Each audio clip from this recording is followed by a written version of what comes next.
এ রাজ্যে রাম মন্দির হবে, এ রাজ্যের পুরীর মন্দির হবে, কিন্তু যখন অন্য রাজ্যে এবং গোটা দেশের, আমি এক্ষেত্রে আসবো মানসবাবুর কাছে, সত্যি কি শ্রীরামচন্দ্রকে কোনো একটা নির্দিষ্ট রাজ্যের বলা যেতে পারে? ভারতের সঙ্গে তার সম্পর্ক নেই, শুধুমাত্র নির্দিষ্ট একটা জায়গার একটা রাজ্যের সঙ্গে সম্পর্ক অযোধ্যার সঙ্গে, এটা কি করে হতে পারে? আপনার গবেষণা কি এটা বলছে? আর দ্বিতীয়ত একটা প্রশ্ন রাখলাম আমি, জয় শ্রীরাম স্লোগান যখন দেওয়া হচ্ছিল, যেটা কিছুক্ষণ আগেই দেবাশিস বাবু তার রেফারেন্স টানলেন, তিনি বলছেন যে বাইরে থেকে আসা জয় শ্রীরাম স্লোগানকে রাজ্যের শাসক দল খুব সূক্ষ্মভাবে প্রমাণ করার চেষ্টা করেই ছেড়েছেন যে এই স্লোগান যারা দিচ্ছেন তারা ডেফিনেটলি রাজনৈতিক দলের, এবং এই স্লোগান যারা দিচ্ছেন তারা ডেফিনেটলি ভিন রাজ্যের, পশ্চিমবঙ্গের কেউ জয় শ্রীরাম বলতে পারবেনই না, পারেনি না, এটা সম্ভবই নয়। ব্যাপারটা কি এতটাই সহজ মানসবাবু? না, প্রথমেই স্বর্ণালী, ওখান থেকে যে সম্প্রীতির ছবি দেখা যাচ্ছে অযোধ্যাতে, সেটা তো তোমরা চোখের সামনে দেখছো এখন, যে গোটা পৃথিবীর লোকেরা আসছে, এবং রাম যে শুধু রাজ্য কেন, শুধু ভারত নয়, পুরো দক্ষিণ পূর্ব এশিয়া জুড়েই রামের অস্তিত্ব, সেটা প্রমাণ হয়ে গেছে। কারণ ওখানে সাউথ কোরিয়া আসছে, জাপান আসছে, চীন আসছে, ভুটান আসছে, নেপাল আসছে, সেইটা নিয়ে কোনো সংশয় আর থাকার কথা নয়। দ্বিতীয় বিষয় হচ্ছে যে এখন যেটা নিয়ে রাজনৈতিক বিতর্ক চলছে, যদি সাধারণ মানুষ হিসাবে আমি আমাদের মাননীয় মুখ্যমন্ত্রী মমতা ব্যানার্জির বক্তব্য অনেকবার শুনেছি, আমার মনে হয় যে যদি তার কথা আক্ষরিকভাবে সত্যি হয়, তিনি যা যা বলেছেন, তাহলে সেখানে আপত্তির কিছু নেই, বরঞ্চ কতগুলো নতুন দিশা তিনি পেয়েছেন, এবং সম্ভবত অযোধ্যার প্রেরণাতে তিনি এটা করছেন। কেন বলছি? ধরো অযোধ্যাতে এই সময় গোটা পৃথিবীর একটা সম্প্রীতির ছবি দেখা যাচ্ছে। তিনি প্রথম যেটা করেছেন যে 22শে জানুয়ারি একটা সম্প্রীতি দিবস বা সংহতি দিবস পালন হবে। আপত্তি কোথায়? যদি আমরা 12ই জানুয়ারি দিনটাকে জানি বিবেকানন্দের জন্মদিন, যুব দিবস পালন হয়, সন্ন্যাসী দিবস, ধর্ম দিবস নয়। তার মানে এবার থেকে পশ্চিমবঙ্গের ইতিহাসে রামলালার যেদিন প্রাণ প্রতিষ্ঠা হচ্ছে, সেদিন থেকে প্রতি বছর সম্প্রীতি দিবস বা সংহতি দিবস পালন করা হবে। মাননীয় মুখ্যমন্ত্রী এটা পরোক্ষভাবে ঘোষণা করেছেন। তো এটা প্রত্যেক রাম ভক্তের কাছে আনন্দের বিষয়। এটা নিয়ে অহেতুক বিতর্কে না জড়ানোই ভালো। কারণ এটা যদি হয় যে গোটা ভারতবর্ষে হয়তো আগামী দিনে এটা হবে যে 22শে জানুয়ারি সম্প্রীতি দিবস বা সংহতি দিবস, তো এটা শুভ উদ্যোগ। তিনি আক্ষরিকভাবে যা বলেছেন সেগুলো যদি মেনে চলা হয়।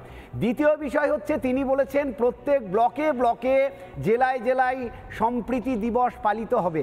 সেখানেও আপত্তি নেই, বরঞ্চ উপকার হচ্ছে যেটা, প্রত্যন্ত গ্রামের মানুষ যারা জানতো না যে অযোধ্যায় রামলালার প্রাণ প্রতিষ্ঠা হচ্ছে, তারা পর্যন্ত এবার জেনে যাবে। অর্থাৎ তিনি রামলালার প্রাণ প্রতিষ্ঠার বার্তাটাকে গ্রামে গ্রামে পৌঁছে দেবার চেষ্টা করছেন এই সম্প্রীতি মিছিলের মাধ্যমে।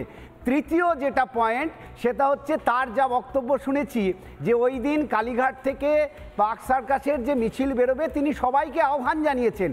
রামের নামে আমরা সাধারণ মানুষ হিসাবে চাইব যে ওই দিন যদি পশ্চিমবঙ্গের সমস্ত রাজনৈতিক দলের নেতাদেরকে আমরা প্রথম সারিতে দেখতে পাই যে রামের নামে তারা সম্প্রীতির মিছিল করছেন, সেখানে সমস্ত রাজনৈতিক দল, কারো নাম করছি না, সমস্ত রাজনৈতিক দলের নেতারা প্রথম সারিতে আছেন, সমস্ত দলের মুখপাত্ররা যারা নিয়মিত স্টুডিওতে বসে পরস্পরের বিরুদ্ধে, তারা হাত ধরাধরি করছে, এবং সেখানে জয় শ্রীরাম স্লোগানে যদি আপত্তি থাকে, তাহলে চৈতন্যদেব যে স্লোগান দিয়েছিলেন রাম ও রাঘব, রাম ও রাঘব, রাম ও রাঘব রক্ষমাম, সেটা বলতে পারেন যে হে রাম তুমি বাংলাকে রক্ষা করো। তো সেটা তো একটা সম্প্রীতির ছবি হবে। সুতরাং আমরা আপাতত এখনো পর্যন্ত মুখ্যমন্ত্রীর যে কথা শুনেছি সেটাতে যদি বিশ্বাস করি আক্ষরিক অর্থে তিনি যদি সেটা মেনে চলেন, তাহলে এখনো পর্যন্ত আপত্তির কিছু নেই। বরঞ্চ পশ্চিমবঙ্গে শুধু এই বছর 22শে জানুয়ারি নয়, প্রতি বছর 22শে জানুয়ারি রামলালার প্রতিষ্ঠা দিবস সম্প্রীতি দিবস হিসাবে পালিত হোক। বন্ধ করার জন্য শুভেন্দু কোর্টে গেল, এটা সম্পর্কে আপনি কি বলবেন? আমি কোনো রাজনীতির মধ্যে ঢুকতে চাই না, কোনো রাজনীতির মধ্যে ঢুকতে চাই না। যদি প্রতি বছর 22শে জানুয়ারি, আমি লজিকের একটা পার্ট শুনেছিলাম যে আপনি একটা গ্লাসে যদি অর্ধেকটা জল থাকে তাহলে আপনি কিভাবে দেখবেন অর্ধেক গ্লাস খালি নাকি অর্ধেক গ্লাস ভরা? মানুষ কিন্তু অর্ধেক গ্লাস ভরা দেখছে, এই বিশ্বাসটা কতখানি থাকবে জানি না যে সেখানে সমস্ত রাজনৈতিক দলের কাছে যারা এক সেকেন্ড যারা অফিসিয়াল প্রশাসনিক বৈঠকে বিরোধীদের ডাকেন না, তারা মিছিলে বিরোধীদের ডাকবেন এবং সেখান থেকে জয় শ্রীরামের নামে স্লোগান বা ধ্বনি, জয় শ্রীরাম ধ্বনি দিতে দিতে এগিয়ে যাবেন। এইরকম সম্প্রীতির মিছিল যে আপনি স্বপ্ন দেখছেন সেটা কতখানি বাস্তব আমি জানি না, কিন্তু শুধু আমরা সাধারণ মানুষ দেখতে চাইছি রামের নামে। আমি দীপঙ্কর বাবুর কাছে আসবো। এক মিনিট মানুষদা যেটা বলেছেন, মানুষদা বলেছেন আইডিয়াল সিচুয়েশন, এটা আমরা সবাই চাইছি, কিন্তু অ্যাকচুয়ালি কি? অ্যাকচুয়ালি আমার নিজস্ব অভিজ্ঞতা, জামতলা, ক্যানিং, কুলতলি, আমরা যখন প্রসাদী চাল আর রামের নিমন্ত্রণ পত্র নিয়ে গ্রামে গ্রামে গেছি, আমাদের রাম কারসেবকদের উপরে, রাম ভক্তদের উপরে আক্রমণ হয়েছে।